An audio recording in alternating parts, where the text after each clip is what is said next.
जय माता दी। जय माँ कामाख्या। जय श्री महाकाल महाराज। जो व्यक्ति सुबह शाम ईश्वर का नाम लेता है उसके ऊपर संकट कम से कम आते हैं, और संकट आते हैं तो ईश्वर स्वयं उन संकटों को आपके लिए दूर करता है, क्योंकि आप उनको दोनों समय याद करते हो। ईश्वर को सबसे अच्छा समय याद करने का जो है ब्रह्म मुहूर्त का है, दिन और रात का मिलन। और शाम का समय होता है सूर्यास्त के बाद का गोधूली बेला का समय, जिसको हम दिया बत्ती का समय भी कहते हैं।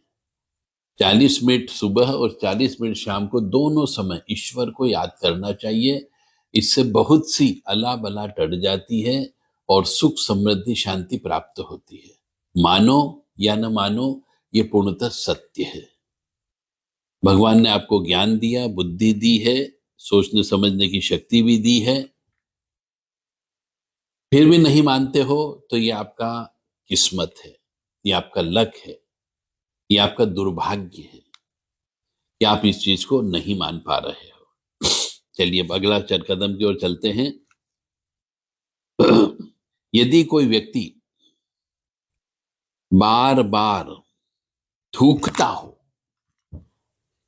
यानी कि जर्दा चूना खा करके थूकता है, सुपारी खा करके थूकता है, बार बार मुंह के जो वो होता है रस होता है उसको बार बार बाहर निकालता हो, तो इससे सूर्य ग्रह कमजोर होता है। अच्छा होने के बावजूद भी सूर्य खराब फल देने लगता है। और सूर्य खराब फल देने का मतलब है सूर्य पिता का कारक होता है, शासन का कारक होता है। उसकी सरकार से नहीं पड़ती, शासन की अधिकारियों से नहीं पड़ती है, पिताजी से नहीं पड़ती है, और नुकसान होने लगता है। तो बार बार मनुष्यों को थूकना नहीं चाहिए। बार बार थूकने पर यह निश्चित है कि सूर्य ग्रह कमजोर हो जाता है। यदि आपकी पत्रिका में अच्छा भी है तो भी अच्छा फल नहीं देगा, और इसको ज्योतिषी लिख नहीं सकता, क्योंकि ज्योतिषी जो पत्रिका में लिखा होगा कि सूर्य अच्छा है तो वो उसका अच्छा फल ही बताएगा। परंतु फिर भी यदि आप पितृदोष से पीड़ित हो रहे, यदि पिताजी से नहीं पट रही, यदि आपकी घर परिवार के मनुष्यों से नहीं पट रही है, या सरकारी अधिकारी कर्मचारियों से आपका झगड़ा हो रहा हो, अब बार बार कोर्ट केस में हार जाते हो, राजकाज में आपको कष्ट होता हो, तो समझ जाइए कि कहीं न कहीं पर आपके जीवन आप गलती कर रहे हैं। तो यदि कोई व्यक्ति बार बार थूकता हो या फिर अपने पिताजी से बहस करता हो तो भी उसका सूर्य खराब हो जाता है। तो आज हम आपको बताने जा रहे हैं कि मनुष्यों के ग्रह नक्षत्र अच्छे होते हुए भी अच्छा फल क्यों नहीं देते। आप पत्रिका लिखवाते हो ज्योतिषियों से, पत्रिका लिखाने के बाद में वो तो जो उसमें देखता है पत्रिका में लगन चार्ट में वो चीज आपको लिख करके दे देता है, परंतु आपकी हरकतें वो व्यक्ति नहीं देख सकता। और उन हरकतों की वजह से उसने जो लिखा वो नष्ट हो जाता है, वो फेल हो जाता है, वह जो लिखता है वो सत्य नहीं निकलता है। उसका एक कारण मात्र यही होता है कि आपने अपने आचार विचार व्यवहार बदल लिए। तो यदि कोई व्यक्ति पिताजी से बहस करता है तो उसका सूर्य खराब हो जाता है। कोई व्यक्ति यदि पिता का कहना नहीं मानता है तो सूर्य खराब हो जाता है। यदि माँ से नहीं बनता है किसी का तो चंद्रमा खराब हो जाता है। यानी कोई व्यक्ति माँ से बहस करता हो, माँ को डराता धमकाता हो, माँ को गाली देता हो, या आपकी माँ का कहना नहीं मानता हो, तो उस व्यक्ति का चंद्र खराब हो जाता है। और जिसका चंद्र खराब हो जाता है उसकी मानसिक स्थिति खराब हो जाती है, उसके ऊपर रोग लग जाते हैं, ऊपरी बाधा, तंत्र बाधा, काला जादू लग जाता है। चंद्रमा अच्छे होने के बावजूद भी तांत्रिक क्रिया उसके ऊपर हो जाती, क्योंकि माँ का हाय बद्दुआ उसको कहीं का नहीं छोड़ती है। और ऐसे भी जन्म पत्रिका में यदि चंद्रमा खराब है, राहु के साथ बैठा है, सूर्य के साथ बैठा है, चंद्रमा अस्त का बैठा है, चंद्रमा नीच का बैठा है, 6, 8, 12 भाव में बैठा है, तो फिर मान करके चलो ऐसे भी मानसिक स्थिति तो खराब होती ही होती है। परंतु फिर भी यदि हमारे सामने चंद्र रूपी माँ होती है तो जो व्यक्ति अपनी माँ का कहना नहीं मानता है उसका चंद्रमा खराब हो जाता है। और जो व्यक्ति बेवजह झल्लाता हो, बात बात में झल्लाता हो, शांति से कार्य नहीं करता हो, उसमें पेशेंस यानी संयम की कमी हो, तो उसका मंगल खराब हो जाता है। तो जो व्यक्ति बेवजह झल्लाता हो, एक दूसरे के ऊपर क्रोध करता हो, तो उसका मंगल अच्छा होते हुए भी मंगल खराब फल देने लग जाता है। जो व्यक्ति हर काम में बार बार गालियां निकालता हो, अपने असिस्टेंट लोगों को गालियां देता हो, गाली से ही बात करता हो, प्रेम मोहब्बत में भी गाली देता हो, तो उसका बुद्ध खराब हो जाता है। और बुद्ध बुद्धि का प्रतीक होता है, बुद्धि खराब हो जाती है, ऐसे व्यक्ति की बुद्धि काम नहीं करती है। और जब बुद्ध खराब हो जाता है तो शुक्र भी शराब खराब होता ही होता है। और जब शुक्र खराब हो जाता है तो धन की कमी होने लग जाती है, बरकत नहीं होती उस व्यक्ति के यहाँ पे। मैंने कई मनुष्यों को देखा, वो जरा जरा सी बात करते हैं, छोटी छोटी सी बात भी करते हैं तो पहले गाली दे करके बात करते हैं। तो ऐसे व्यक्तियों का बुद्ध खराब हो जाता है, और बुद्ध खराब होने से उनकी बहन बेटियों को भी कष्ट की प्राप्ति होती है। उनकी बहन बेटियां विधवा होके घर आ जाती है, पति छोड़ करके घर आ जाती है, चरित्रहीन हो जाती है। तो अपने जिह्वा से कभी भी गाली मत दो। यदि आप गाली देते हो, यदि आपकी आदत पड़ गई, तो आदत को सुधारने का प्रयास करो। यदि आप व्यर्थ ज्ञान का व्याख्यान देते हो, तो आपका बृहस्पति खराब हो जाता है। कोई खराब ज्ञान हो गया, उसके संबंध में बातचीत करते हो, प्रचार प्रसार करते हो, तो आपका गुरु खराब हो जाता है। और गुरु खराब होने पर भी बुद्धि काम नहीं करती है। और जिस मनुष्य में वासना बहुत अधिक होती है, जो व्यक्ति अपनी वासना पर नियंत्रण नहीं कर सकता हो, उसका शुक्र खराब हो जाता है। जो व्यक्ति पराई स्त्री के पास जाता है, उसका शुक्र खराब हो जाता है। और जब शुक्र खराब हो जाता है तो सूर्य भी स्वतः खराब होता ही होता है, उसके बच्चे पर उसका असर पड़ता है। इसलिए कहते हैं कि वासना अधिक नहीं होनी चाहिए, चाहे स्त्री हो या पुरुष हो। यदि कोई व्यक्ति वासना में ही डूबा रहता है तो उसका शुक्र खराब हो जाता है। यदि किसी मनुष्य में आलस्य की प्रवृत्ति ज्यादा रहती हो, तो मान करके चले उसका शनि खराब है। और नहीं है, और वो आलस्य करता है, ब्रह्म मुहूर्त में नहीं उठता है, तो उसका शनि खराब हो जाता है। और शनि खराब होने पर वो एक्सीडेंट करता है, पैरों में लगवाता है, राड़ डलवा देता है, दुर्घटना करवा देता है, खून निकलवा देता है।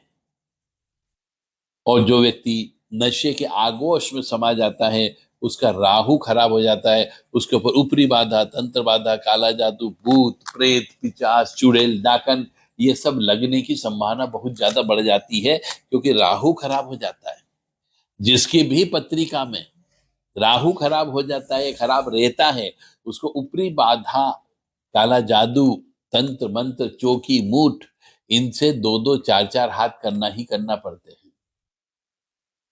और जो व्यक्ति, एक तो राहु खराब हो जिसका, और वो नशा भी करने लग जाए, तो राहु और ज्यादा बिगड़ जाता है ना, फिर तो व्यक्ति की वो आत्महत्या ही करता है।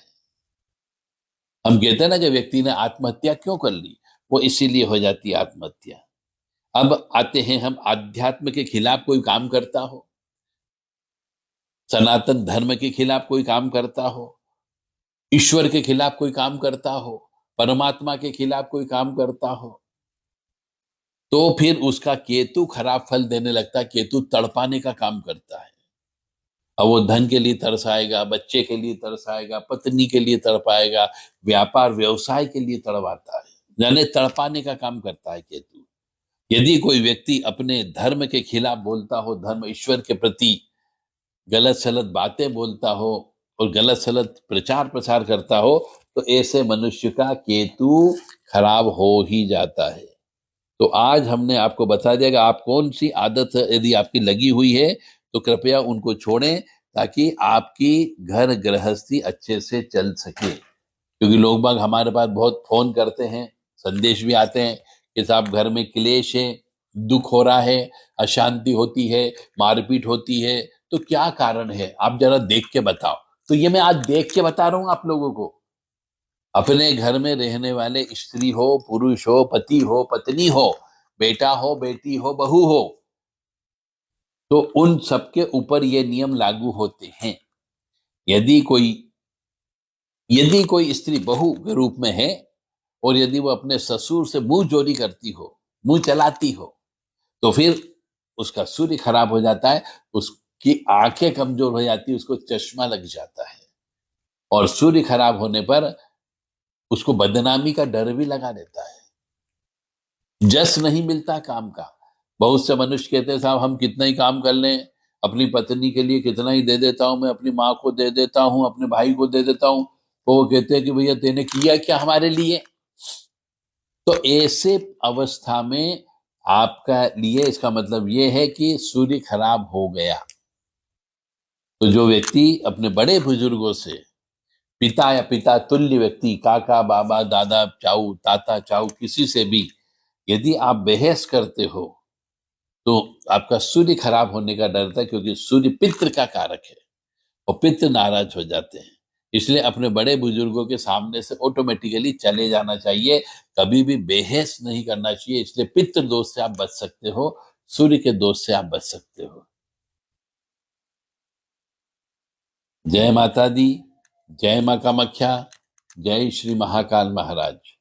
तो अब आपको समझ में आ गया होगा कि हमारे ग्रह अच्छे होते हुए भी हमें अच्छा फल क्यों नहीं देते हैं। इसका कारण ये होता है। और यदि आपके ग्रह खराब हैं तो आप उनको ठीक करने का प्रयास करें। अब जैसे किसी का सूर्य खराब है तो उसको पिताजी की सेवा करना चाहिए, चाहे पिताजी कितने ही गाली दे तो भी पिता की सेवा करो। यदि किसी का चंद्रमा खराब है तो माँ की सेवा करो, मौसी की सेवा करो, माँ के हम उम्र वाली जितनी भी महिला हैं उन सबकी सेवा करो, रोज उनके चरण स्पर्श करो, तो आपको निश्चित तौर से चंद्रमा आपका ऑटोमेटिकली ठीक हो जाएगा। यदि आपकी पत्रिका में मंगल खराब है तो आप हर व्यक्ति से जो हम उम्र हैं, यार हैं, दोस्त हैं, भाई हैं, उन सबका मान सम्मान करें, उनसे प्रेम से बात करना प्रारंभ कर दें।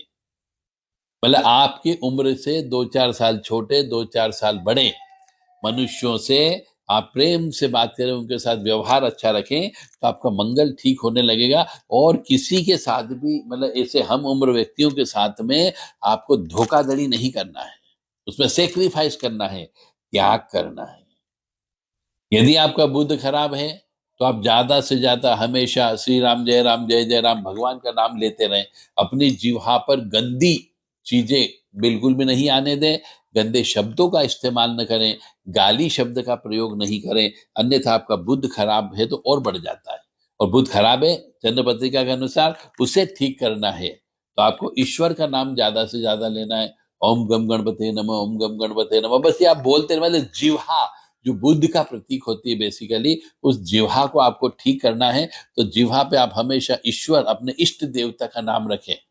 ओम ऐं ह्रीं क्लीं चामुंडा विचे, या रीम रीम ओम नमः शिवाय रीम ओम, या ओम नमः शिवाय, श्री राम जय जय राम, ओम क्लीं कृष्णाय नमः। जो भी आपको मंत्र बोलना है वो मंत्र बोले, नाम लेना नाम ले, अपने कुल देवता का नाम ले, इष्ट देवता का नाम ले, या पितृ देवता का नाम ले, तो इससे बुध आपका अच्छा हो जाएगा।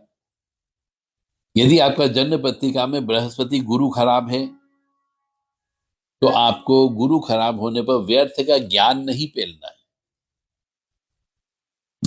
गुरु खराब हो तो व्याख्यान नहीं देना है, आपको पढ़ाना नहीं है, टीचरशिप नहीं करना है।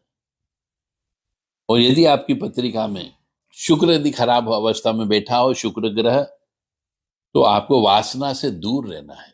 आपकी काम वासना तो बढ़ेगी बढ़ेगी शुक्र खराब होने की वजह से, परंतु आपको उसको अपने ऊपर नियंत्रण करना है, खान पान से, वर्जिश से, योग से। तो जितनी आप वासना पे कंट्रोल कर पाओगे उतना शुक्र आपका अच्छा हो जाएगा। यदि पत्रिका में खराब है तो, ये सिर्फ उनके लिए बता रहा हूं जिनका पत्रिका में शुक्र खराब बैठा हुआ होता है। और जिस व्यक्ति का शनि खराब हो तो उसे इस जिंदगी में कभी भी आलस्य नाम की चीज तो भूल जाना चाहिए कि कोई होती है। यदि वो शुक्र शनि खराब होने पर इस जन्म में जन्म पत्रिका के अनुसार शनि खराब हो, तो ऐसे मनुष्य को आलस्य बिल्कुल भी नहीं करना चाहिए। तो शनि ऑटोमेटिक ठीक हो जाता है। आपको कोई उतारे की आवश्यकता नहीं, शनि की पूजा की आवश्यकता नहीं, शनि अनुष्ठान की आवश्यकता नहीं। यदि आपके पूर्व जन्म के कर्म के अनुसार राहु खराब हो तो आपको नशे की आदत होने की संभावना होगी है। तो आपको अपने आप पर नियंत्रण रखते हुए आपको नशा बिल्कुल भी नहीं करना है और नशा बिल्कुल भी नहीं लेना है। इस बात का अवश्य ध्यान रखें, अन्यथा राहु और ज्यादा खराब कष्ट देगा, जो आपको कंगाल बना सकता है, दरिद्री बना सकता है, भिखारी भी बना सकता है। और यदि आपका जन्म पत्रिका के अनुसार केतु खराब है, तो आपको अपने धर्म के खिलाफ एक शब्द भी नहीं बोलना है और दूसरों के धर्म के खिलाफ भी नहीं बोलना है। जो धर्म की बात है, ईश्वरी तत्व वाली बात है, परमात्मा वाली बात है, परमेश्वरी वाली बात है, तो धर्म के खिलाफ बिल्कुल भी काम नहीं करना है, धर्म के खिलाफ बात भी नहीं करना है। यदि आपका केतु खराब हो तो ऐसा नहीं करोगे तो ऑटोमेटिकली केतु ठीक हो जाएगा। तो हाँ, आपके अपने ऊपर डिपेंड है, अपने स्वयं के ऊपर निर्भर है कि हम अपने ग्रह जो खराब है उनको ठीक कैसे करें, और हम अपने ही कर्मों से अपने ग्रह को और खराब कर डालते हैं। जो अच्छा है उसे भी खराब कर देते हैं और जो खराब है उसे भी और खराब कर देते हैं। यदि किसी भी धर्म प्रेमी बंधु को कोई भी जन्म पत्रिका चेक करवाना हो, ग्रह नक्षत्रों के बारे में कोई जानकारी चाहिए, ज्योतिष सीखना हो, तो देव राधा ट्रस्ट सत्यवाणी चैनल से संपर्क कर सकता है। उससे संपूर्ण ज्योतिष का ज्ञान दिया जा सकता है, क्योंकि देव राधा ट्रस्ट हर प्रकार के धार्मिक ज्ञान को शिक्षा देने का काम करता है। जय माता दी, जय मां कामाख्या, जय श्री महाकाल महाराज। ओम मृत्युंजय महादेव त्राहि मां शरणागतम, जन्म मृत्यु जरा व्याधि पीड़ितम कर्म बंधने। ओम मृत्युंजय महादेव त्राहि मां शरणागतम, जन्म मृत्यु जरा व्याधि पीड़ितम कर्म बंधने। ओम मृत्युंजय महादेव त्राहि मां शरणागतम, जन्म मृत्यु जरा व्याधि पीड़ितम कर्म बंधने। ओम मृत्युंजय महादेव त्राहि मां शरणागतम, जन्म मृत्यु जरा व्याधि पीड़ितम कर्म बंधने।